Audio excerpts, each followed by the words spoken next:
Hola, un saludo. Mi nombre es Ángel Gabriel Sánchez González, estudiante de Ingeniería Química de segundo semestre, y hoy vengo a explicar el tema de métodos gravimétricos o análisis gravimétricos. Bueno, empezando, primero explicaré qué es un análisis gravimétrico.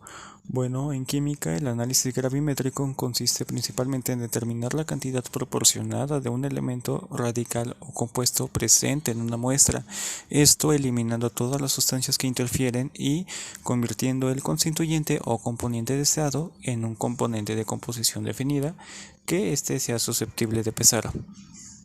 Bueno, también la gravimetría es un método analítico cuantitativo, es decir, que determina la cantidad de la sustancia midiendo el peso de la misma, obviamente por la acción de la gravedad.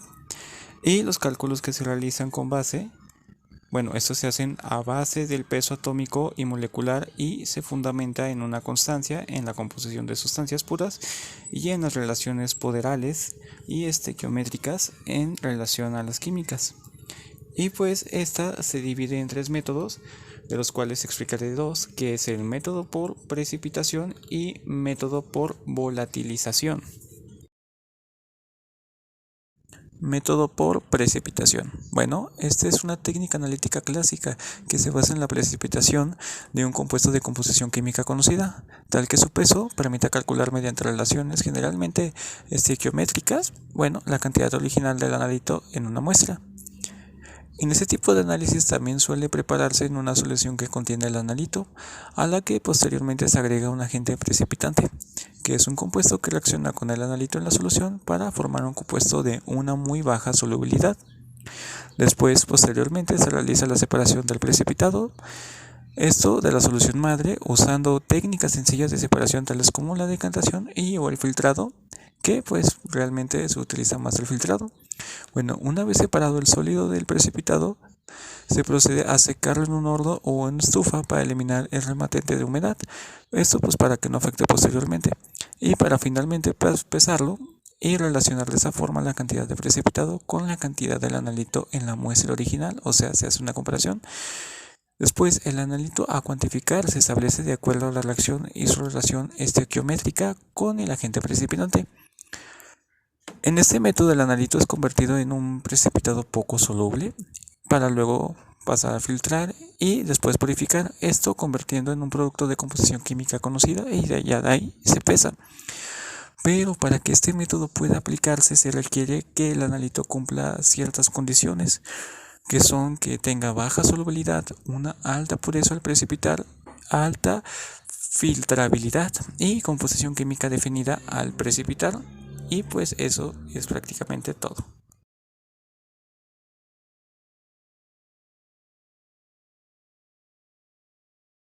Método por volatilización. Bueno, en este método lo que primero se mide son los componentes de la muestra que son o pueden llegar a ser volátiles. El método será directo si evaporamos el analito y lo hacemos pasar a través de una sustancia absorbente que obviamente ha sido apresada previamente, así para que la ganancia del peso corresponda al analito que estamos buscando.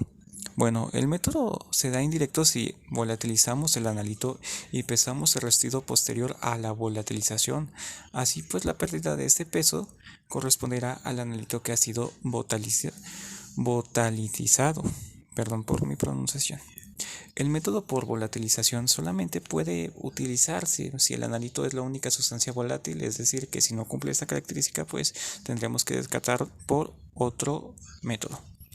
Bueno, eso también, si el absorbente es selectivo para el analito, esto también quiere decir que tienen que ser como ciertamente compatibles o que mínimo cumplan ciertas características.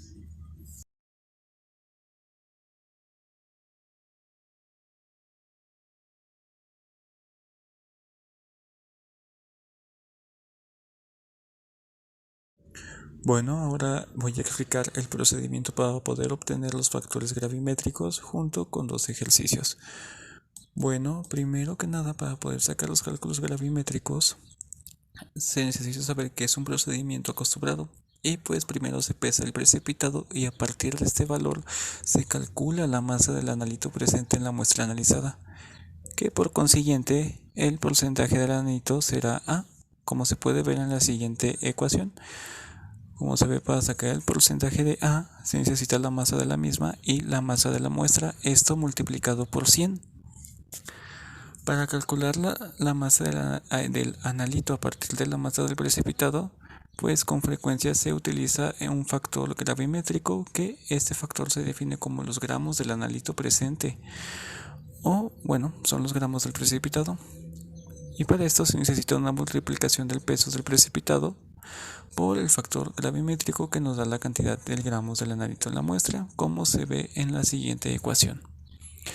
Como se ve, para la masa de A, para sacar la masa de A, esta es igual a la masa de precipitado por el factor gravimétrico. Bueno, para la utilización del factor gravimétrico se tiene que tomar en cuenta que este está representado siempre por la masa atómica o la masa de la fórmula de la sustancia buscada por por numerador, y el peso de la sustancia pesada por denominador. Aunque a la conversión de la sustancia que se busca, en la que, esta se verifica mediante una serie de reacciones anteriores, y solamente estas dos sustancias están implicadas en el cálculo del factor.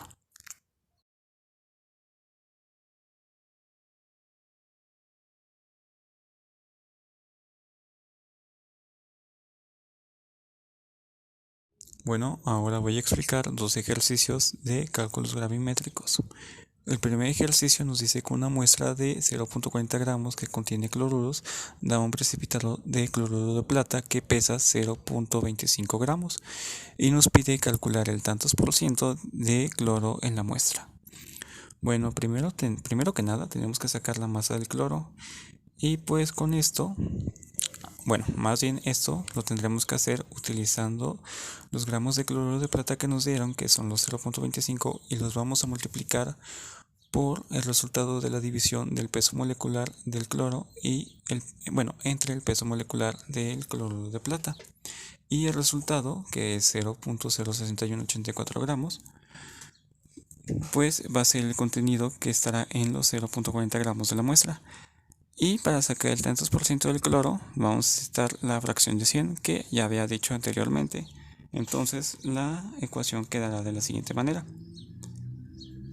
Como verán, tenemos la masa del cloro, que son el resultado que habíamos tenido anteriormente, que son del 0.06184 gramos, y esto lo vamos a dividir entre los cloruros de, el primer dato que nos dieron, que fue la muestra de 0.40 gramos, y a este resultado lo vamos a multiplicar por 100, que nos dará el resultado de 15.46, y este es el tantos por ciento de cloro que se encuentra en la muestra, que son 15.46.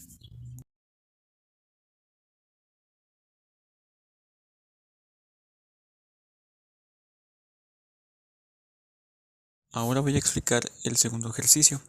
Aquí nos dice que en una muestra de harina de trigo pierde el 15% de su peso por desecación en estufa, y la muestra seca contiene el 2.31% de nitrógeno, para luego pedirnos el porcentaje de nitrógeno original, es decir, el que había antes de la desecación con la estufa. Primero, el porcentaje de nitrógeno en la muestra original es más pequeño que en la muestra seca, esto es obviamente lógico, y pues en la misma relación que la muestra seca, la muestra seca, lo que es al respecto a la muestra original, es decir, que en el 10%, en el 100% de la muestra menos el 15% del trigo, pues nos queda un 85% de harina de trigo pura, sin el nitrógeno. Ahora aquí utilizamos la muestra de tanteo, la ecuación de tanteo que utilizamos anteriormente, y pues vamos a multiplicar el 2.31% del nitrógeno que tiene la muestra seca por el 85% de la muestra sin el nitrógeno original, entre el 100% de la muestra, lo que nos daría un total del 1.96% del nitrógeno en la muestra original.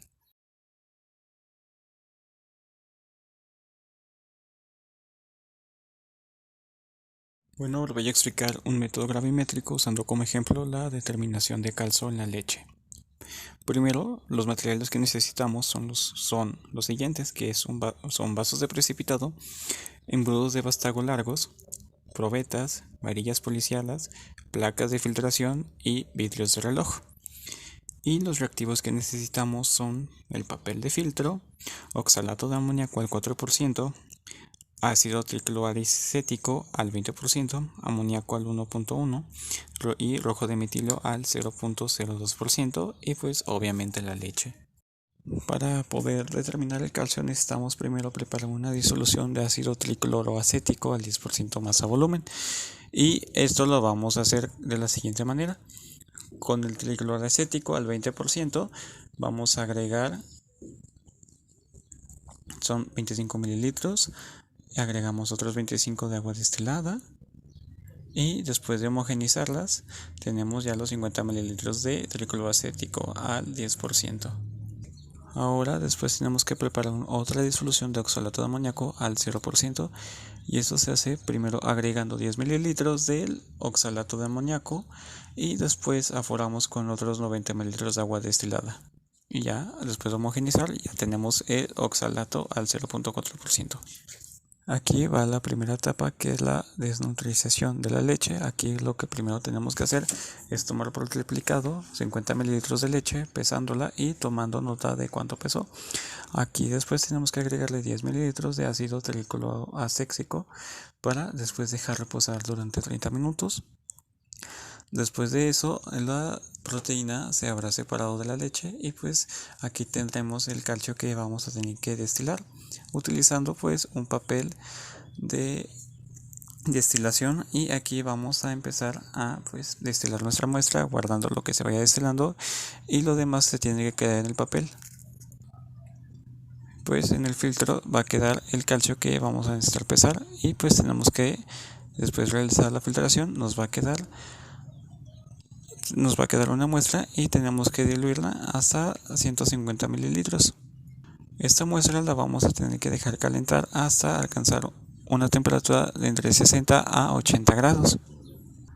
De aquí podemos continuar ya a la etapa 2, que es la pesada de las placas filtrantes.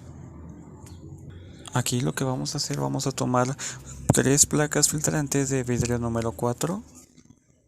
Estas tenemos que haberlas lavado con ácido nítrico 1.1 en caliente, esto para que se pueda garantizar la disolución de cualquier sal que haya tenido contenedor. Cabe aclarar que después de eso las tenemos que enjuagar muy bien con agua destilada, eso tanto por fuera como por dentro. Después de esto tenemos que rotular las 3 placas filtrantes, esto bajo un método. Después de esto tenemos que pasarlas a la estufa. Esto a 110 grados centígrados durante 30 minutos más o menos. Esto pues para que se pueda garantizar el secado completo de las placas. Transcurrido este tiempo tenemos que sacar las placas, las extraemos y pues de aquí tenemos que pasarlas hacia un desecador. Esto para que se enfríe a temperatura ambiente y que no cause algún inconveniente. Aquí cabe aclarar que tenemos que dejar enfriarlas casi cerca a la hora, unos 45 minutos más o menos. Una vez terminado, estos tienen que estar a temperatura ambiente, las extraemos de una a una y procedemos a pesarlas en una balanza analítica, anotamos su peso y pues de ahí las volvemos a guardar y podemos realizadas las pesadas consecutivas. Y ahora, después de todo eso, pasamos a la etapa más importante, que es la etapa 3, que ya es la precipitación del calcio. Aquí, con la disolución que ya habíamos tenido antes de poder usar las placas, la que habíamos sacado primeramente, la tenemos que empezar la tenemos que dejar calentar a 180 grados centígrados. Adicionamos con agitación 25 mililitros de disolución de oxalato amoníaco al 4%, agregando 2 gotas de rojo de metilo, y pues tenemos que esperar a que haga el cambio. Después de eso tenemos que adeñir amoníaco a 0.1 hasta que empiece a aparecer un precipitado blanco. Esto tenemos que hacer esto hasta que vire el indicador. Ahora tenemos que pasar a la digestión y pasador por el triplicado. Esto se hace calentando en 30 minutos durante 60 o 80 grados. Después de esto tenemos que dejar que se enfríe con agua. Esto pues con las placas anteriormente enfriadas tenemos que ponerlas en una llave de vacío y pues empezamos a filtrarla poco a poco. Esto lo hacemos con 3 muestras con las placas con las placas que habíamos dejado anteriormente. Después de que tengamos los 3 filtrados, esto los tenemos que pasar nuevamente a la estufa y los tenemos que dejar secar. Bueno, tenemos que calentarlas a 110 grados durante unos 20 o 30 minutos. Volvemos a depositar en el secador para que se vuelva a enfriar sin que tome la humedad. Y después de esto ya tenemos nuestro calcio y procedemos a pesarlo. Esto en una balanza analítica y pues el peso resultante le vamos a restar el peso que habíamos obtenido del vaso anteriormente y pues esto sería todo para conseguir el peso del calcio que se encuentra en las 3 muestras de la leche.